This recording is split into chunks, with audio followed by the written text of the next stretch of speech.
Ang dapat sana'y holiday celebration na uwi sa disgrasya. Paano nga ba nalagpasan ng isang Pinay ang isa sa pinakamatinding hamon ng kanyang buhay?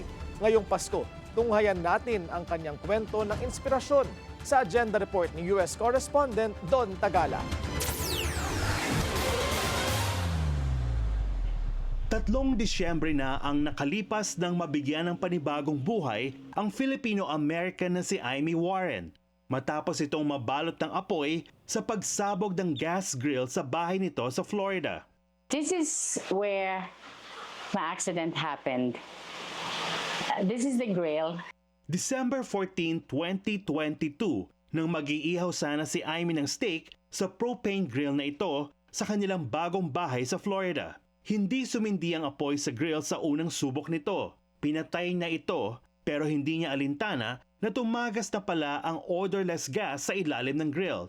Kaya naman nang sinubukan niyang sindihan ulit ito, isang malakas na pagsabog ang tumambad sa Pinay na naghahanda sana ng dinner para sa asawa nito. Nalapnos ng third-degree burn ang 41% ng buong katawan ni Amy. Pag na-shock ka at nag-apoy ka, ang pakiramdam mo, buong katawan ko, pati mukha ko, kumikirot. Pero hindi ko naiintindihan saan galing ang kirot. Kasi hindi ko alam na nag-apoy ako. Yung sakit na mararamdaman mo, not before, not after, until now. Now you can see me scarred. But the trauma in my mind, in my heart, inside me, never left me. Third-degree burns are quite severe. One of the biggest challenges with that with patients is that's your barrier to protect you from infection. So it puts the patient at huge risk for infection, and many patients die from this. Magpapasko noong nagpapagaling pa si Amy sa hospital, pero dahil sa sobrang sakit ng nalapnos na balat, may mga pagkakataon na gusto na niyang bumitaw. I told my husband, I can't do it anymore. My body is giving up, but my brain is keep on fighting. Si Warren ang may pinakamalalang kondisyon sa burn unit ng hospital, pero mas nanaig pa rin ang Christmas spirit kay Warren. The most active.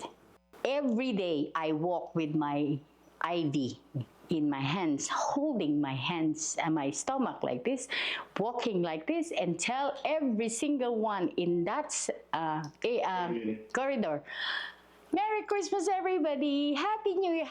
Napabilis din ang recovery ni Warren sa tulong na rin ng asawang si Jim Warren at ng pamilya nila. It's in her personal makeup to be a fighter, and second, her family had just come here from the Philippines, so her daughter and grandkids were here, and she had something really to latch on to that she wanted to live for, and then I think her faith. Kailangan pa ako ng mga taong nangangailangan ng tulong ng Diyos. Mababasa na ang talambuhay ni Imelda Warren sa librong Fire and Faith na sinulat niya bilang testamento sa power ng human spirit para malampasan ang anumang pagsubok sa buhay. God, kung ako ay binuhay mo ngayon, alam kong may mission ka sa akin. So this is why I'm here. This is why I'm happy to share my story. Nothing is impossible to God and to yourself. Para sa Agenda, Don Tagala, Orlando, Florida.